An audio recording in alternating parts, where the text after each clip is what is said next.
Hey, time for your life's math and history, and we are going to take a look at the composite functions.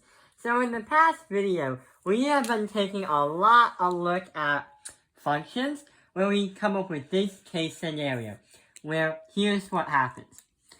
If the function of f is 4, and you put that into that equation, what would you do? And what would you get?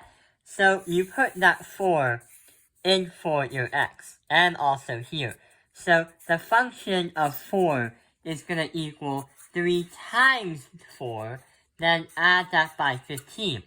3 times 4 is 12, plus 15 is going to be 27.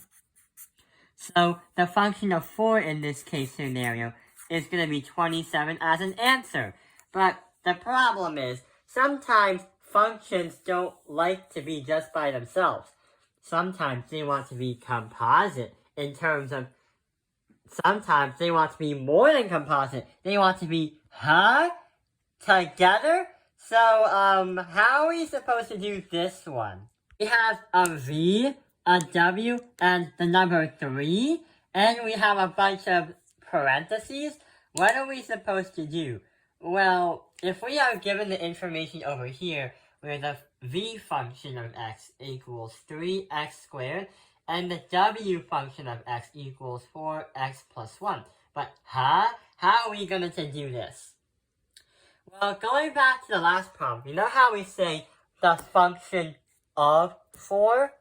In this case scenario, we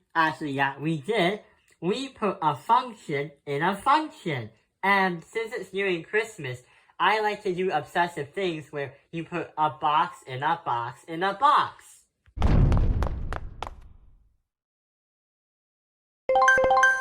Start!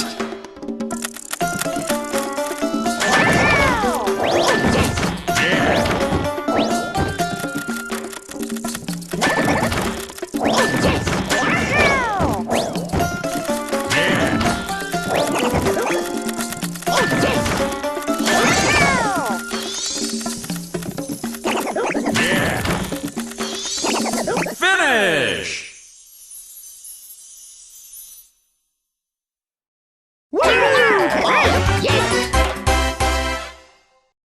Relating it to this one, we say the v function of w, the function of 3. And in order to find out what our answer is going to be, first we have to find the function inside the function, but after that, we will then try to find the function of that function. Here's an example. We have the function of w for 3 for the green one. And what we're going to do is try to find what happens if I put 3 into the problem. So what we're going to do is color that green right over here so we understand what's going to happen. So 3 is going to be over here. So 4 times 3 is going to be 12. Then we have to add that by 1, and we are going to get 13. So if the green part is going to be 13, then here's what happens, which is left. We still have the function of v, because what we just did is we found the function of w, which gave us 13. But that function is inside another function, which means that we have to now find the function of v. So the function of v is 13. What we have to do is, since it's in the red color, we have to color the upper part red, because we have v of x. So what we're going to do is put 13 right here. So 13 times 13, because that's 13 squared, that is going to be 169.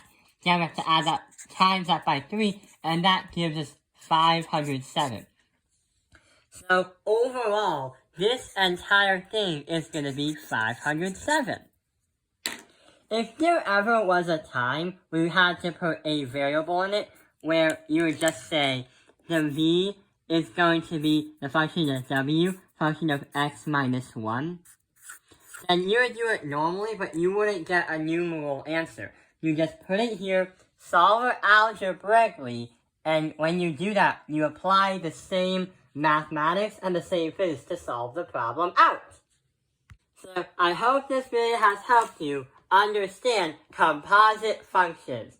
Thank you for watching to help analyze the math industry. Like and subscribe.